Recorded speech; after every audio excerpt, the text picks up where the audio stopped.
Welcome to our channel English solution 48। English solution 48 में स्वागत है। और हम लोग जो एक्सरसाइज कर रहे हैं वो आपका एट प्रेजेंट एसपी बख्शी का आर्टिकल्स हैं। तो बहुत सारे एग्जांपल्स ऐसे हैं जो हमारे आर्टिकल बेसिस आते हैं, उनकी प्रैक्टिस भी रिक्वायरमेंट है। जैसे हम लोगों ने सारे नाउन, एडजेक्टिव और प्रोनाउन पढ़ा, तो इन्हीं को तीन के कॉम्बिनेशन के बाद आपका आर्टिकल सीरीज स्टार्ट होता है। पहला एग्जाम्पल लिखा है, माई फ्रेंड ऑलवेज लाइक्स, मेरे फ्रेंड को हमेशा पसंद है, to travel by the air since he is very busy man, चूँकि वह बहुत ही बिजी मैन है। तो आप मालूम होना चाहिए कि जितने भी हमारे ये ट्रेवल्स मीन्स होते हैं उनके साथ हमेशा हम बाय प्लस और उस ट्रेवल मीन का प्रयोग करते हैं। तो क्या हो जाएगा, तो बाय एयर, बाय बस, बाय कार, इसमें बीच में द आर्टिकल की कोई रिक्वायरमेंट नहीं रहती है। ओके, क्लियर है। चलो, तो यहां से द रिमूव कर लीजिए। सेकंड में लिखा हुआ है, doctor Radhakrishnan was a more famous philosopher than a politicians, यानी जब एक आदमी के दो गुणों की तुलना की जाती है ना, फिर से ध्यान दीजिए, एक आदमी के दो गुणों की तुलना की जाती है तो हम केवल एक ही बार आदमी के आर्टिकल का यूज करते हैं, मतलब उसके बाद एक ही बार नाउन के साथ आर्टिकल लगेगा, ना कि दूसरी बार। यानी देन के बाद का जो आपका पॉलिटिशियन वर्ड है उससे पहले हमें आ की कोई रिक्वायरमेंट नहीं है, तो यहां से हमने आ को ड्रॉप कर दिया। ये फिर थर्ड आते हैं, the manager and the executive director of our hotel is very, है ना, और इज वेरी एनर्जेटिक पर्सन। तो अब एक ही आदमी की बात हो रही है, तो वही अब से कहा गया है कि एक आदमी की जब बात हो तो आर्टिकल का जो प्रयोग है just only a single time, एक ही बार किया जाएगा। तो अब कौन सा हटेगा, तो सेकंड वाला आपका जो एग्जीक्यूटिव से पहले लगाया गया है द, उस आर्टिकल की रिक्वायरमेंट नहीं है। फोर्थ आते हैं, लिखा है, whenever I meet him, जब कभी मैं उससे मिलता हूँ, he always makes a noise, है ना, तो makes a noise, makes a mention. तो अब दोनों में अंतर हम बात करें तो कभी हमारा एक्सप्रेसेबल होता है और कभी हमारा एक्सप्रेसेबल नहीं होता है, यानी किनके साथ आपका लगना है और किनके साथ नहीं लगना है, ये एक बड़ी आपकी वो फ्रेज की लिस्ट है। तो मेक अ नॉइस तो आपका है आंसर, लेकिन मे का मेंशन करके आपका फ्रेज नहीं होता है, तो यानी कि जो नहीं होता है तो उससे जबरदस्ती ये आर्टिकल लगा देते हैं और वह आर्टिकल को हम ड्रॉप कर देंगे। ठीक है, तो मेक मेंशन मतलब हमेशा चर्चा करता है ऑफ हिज फादर, अपने पिताजी की। ठीक, नेक्स्ट नंबर फिर लिखा, although he has undergone very costly treatment, वो एक वेरी कॉस्टली ट्रीटमेंट में से होकर गुजरा है ना, या ट्रीटमेंट लिया है, और फिर भी, कॉमा का मतलब फिर भी, he has not been cured of a headache, तो ये हेडक के लिए अलग से आर्टिकल की रिक्वायरमेंट नहीं है। ठीक है, तो क्योर ऑफ किससे नहीं ठीक हुआ है, तो हेडक, बीमारी से पहले किसी भी आर्टिकल की रिक्वायरमेंट नहीं होती है। फिर 6 नंबर पे, दोस इन हरी, तो आपका एक्सप्रेशन जो होता है इन आ हरी, ठीक है, तो जब इन आ हरी होता है तो इन आ हरी लगाएंगे, लेकिन अगर हेस्ट वर्ड होता तो इन हेस्ट वर्ड होता। तो आपसे फिर से कह दें कि जितने फ्रेज हैं इनमें आर्टिकल लगता है नहीं लगता है, एक बढ़िया से लिस्ट आप तैयार करें, है ना, जिससे आपको मालूम होना चाहिए कि ऐसे एग्जाम्पल्स हैं जिसमें आर्टिकल नहीं लगता है तो वो लगा देंगे, और जिसमें लगता है वो हटा के देंगे, तो आपको इंटरचेंज करना है और आंसर सही होगा। हाँ, जहाँ पर इनडेफिनिट आर्टिकल लगाना है वहाँ इनडेफिनिट लगाइएगा, जहाँ डेफिनिट लगाना है वहाँ पे आपने डेफिनिट लगाना है, इस बात का भी ध्यान देना है।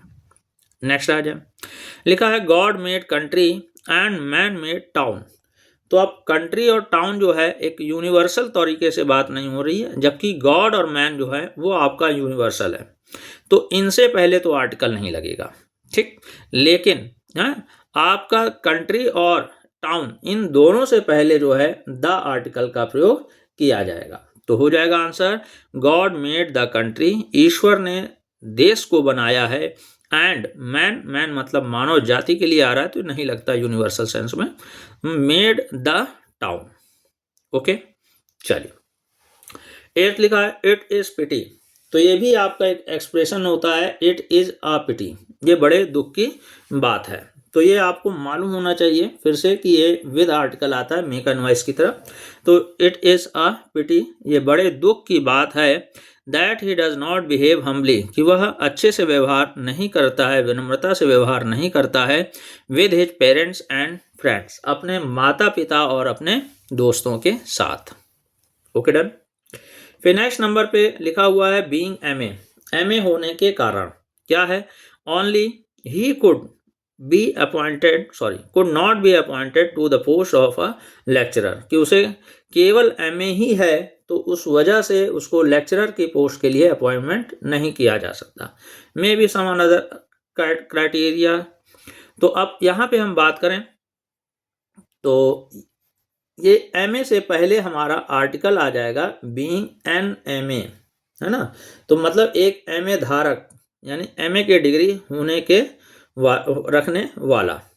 तो यहाँ एन का प्रयोग इसलिए आएगा कि कुछ भले ही साउंड, सुनिएगा, देखने में हमारे आपके कॉन्सोनेंट है लेकिन साउंड में आपके क्या है, वोवेल है, एम ए वर्ड आपका पहला प्रोनाउंस हो रहा है तो उस हिसाब से यहाँ पे एन आ गया।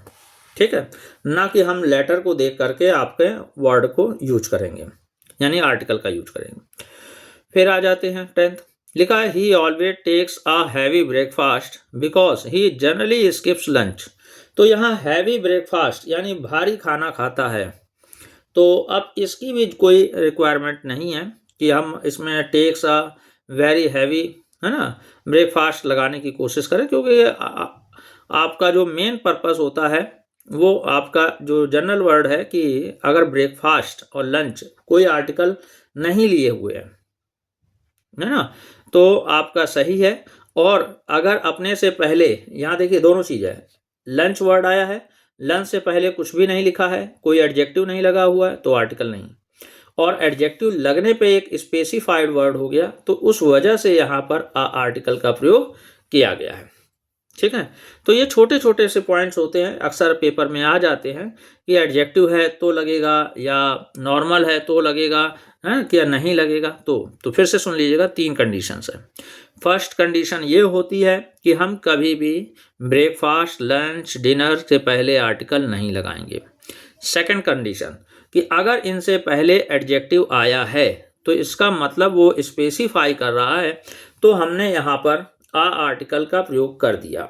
ठीक है, और अगर यहाँ पर कोई और विशेष पर्पस पे बात कर रहा है, शाम का भोजन, रात का ये हैं, या संचुअस टाइप का जो मील है, शानदार भोजन, तो उसमें फिर हमें द आर्टिकल का प्रयोग करना पड़ जाता है।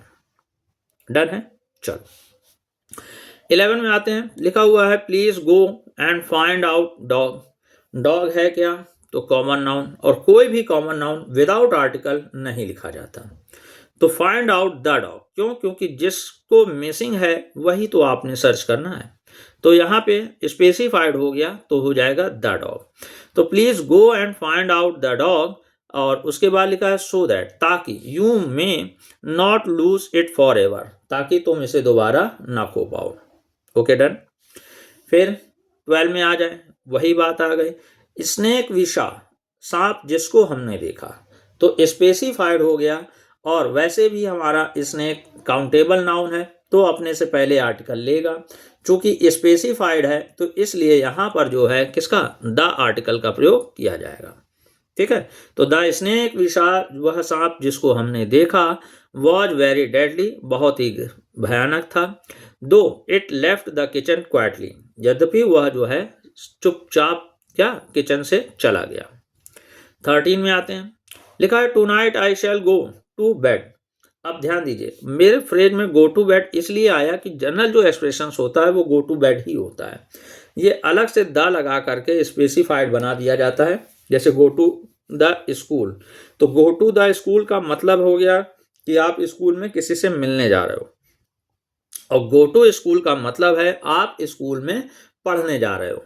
तो उसी तरह से यहाँ पे जो सेंस निकल रहा है कि I have to leave for Mumbai at dawn tomorrow, तो यानी सोने के ही पर्पस की बात हो रही है।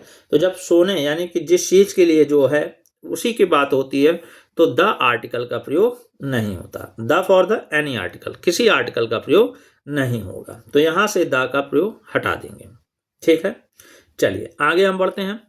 तो लिखा हुआ है क्या, child needs love and affection, बच्चे को प्रेम की रिक्वायरमेंट रहती है। If he is to be brought up, अगर उसको ब्रॉट अप किया जाए as a healthy young man के तौर पर, तो as a healthy young man के तौर पर जब उसको हमें मतलब करना है, तो जाहिर सी बात है, तो स्पेसिफाइड बात की हो गई हमारी। तो किसी भी बच्चे की अगर बात होती है ना, एनी चाइल्ड, तो वहां पर हम ए का प्रयोग करेंगे, और विशेष रूप से बच्चे की बात होगी तो फिर हम द। तो ये एक जनरल बात कही जा रही है, इसलिए यहाँ पर हम किसका प्रयोग करेंगे, आ चाइल्ड। एक बच्चे को आवश्यकता होती है लव एंड अफेक्शंस की। इफ, यदि, he is to be brought up, अगर उसको एक हेल्दी यंग मैन की तरह डेवलप करना है। Okay done. 15 में आते हैं। लिखा है इट इज सेड, कहा जाता है। अच्छा, ये भी एक्सप्रेशन मालूम होना चाहिए, जैसे इट इज सेड कहा जाता है, इट इज हर्ड सुना जाता है ना, इट इज थॉट ऐसा सोचा जाता है। तो it is said that elephant is vindictive. अब जैसे डॉग है या एलिफेंट है या कोई भी हमारा क्या चीज कॉमन नाउन आएगा, तो अपने से पहले हमेशा आर्टिकल लेगा। तो स्पेसिफाइड है, जनरल अपने नेचर की बात कर रहा है, तो द।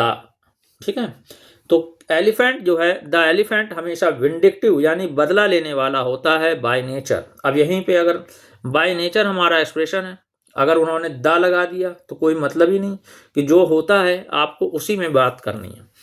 ठीक है, तो हो जाएगा विंडिक्टिव बदला लेने वाला है बाय नेचर से, and never forgets his enemy, और वह अपने दुश्मन को कभी नहीं भूलता है। डन। चलिए 16 लिखा है इट इज वेरी डिफिकल्ट, अगर कोई नाउन होता तो अ वेरी डिफिकल्ट या द वेरी डिफिकल्ट क्वेश्चन। ठीक है, तो it is very difficult to get a taxi, taxi को लेना। ठीक है, अब इसमें हम क्या करते हैं कि इसमें क्या चीज है, एग्जांपल देखते हैं। तो gate a taxi at such a HOUR।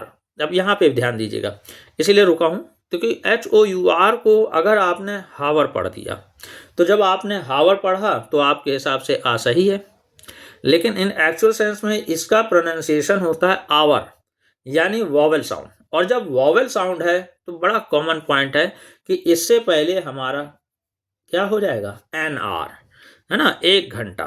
तो सच एन आर, एक घंटा, एस, जैसा कि इट इज ऑलरेडी, कि अब जो है 11 PM, 11 बज चुके हैं।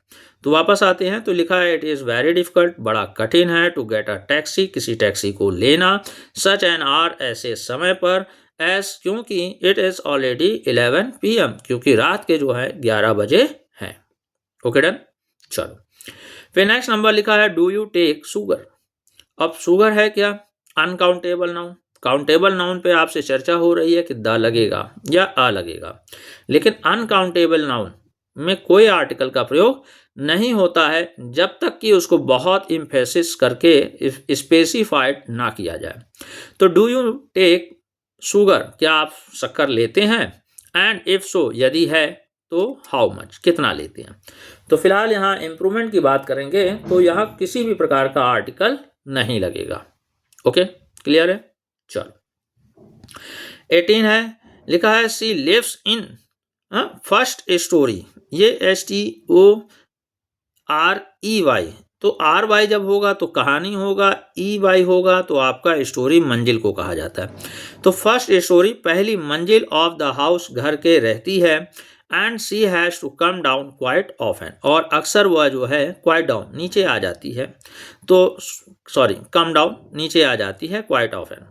तो अब हम वापस आ जाएं, तो ये जो हमारा फर्स्ट, सेकंड, थर्ड है ना, स्पेसिफाइड हमारे एडजेक्टिव होते हैं, तो अपने आप में सुपरलेटिव का भाव देते हैं या स्पेशल का भाव देते हैं, डेफिनेट का भाव देते हैं, तो इसलिए इनसे पहले हम हमेशा किसका प्रयोग करेंगे, द आर्टिकल।